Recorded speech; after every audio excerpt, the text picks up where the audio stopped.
సిద్దిపేట జిల్లా హుస్నాబాద్ పర్యటనలో ఎల్లమ్మ తల్లిని దర్శించుకుని ప్రత్యేక పూజలు చేసిన మంత్రి పొన్నం ప్రభాకర్ అక్కడ ఎల్లమ్మ చెరువు అభివృద్ధి పనులపై ఆరా తీశారు. దానికి సంబంధించిన బ్రేకింగ్స్ ని మనం చూస్తున్నాం. రైతాంగానికి ఉపయోగపడే గౌరవెల్లి ప్రాజెక్ట్ పూర్తి చేస్తామని అంటున్నారు మంత్రి పొన్నం ప్రభాకర్. కాలువల భూసేకరణకు రైతులు సహకరించాలని కోరారు. 15 కోట్ల రూపాయలతో ఎల్లమ్మ చెరువు ఆధునీకరణ, సుందరీకరణ జరుగుతుందన్నారు.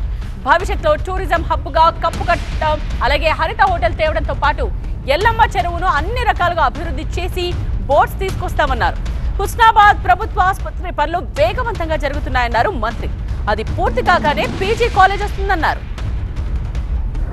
దీనికి దాదాపు 17 కోట్ల రూపాయలతోటి హుస్నాబాద్ ఎల్లమ్మ చెరువు ఆధునీకరణ, సుందరీకరణ జరుగుతూ ఉంది. బతుకమ్మ పండుగ దసరా వరకు కొంత పురోగతి సాధించాలనే దాని మీద సమీక్ష చేసినాం. భవిష్యత్తు లోపల ఒక మంచి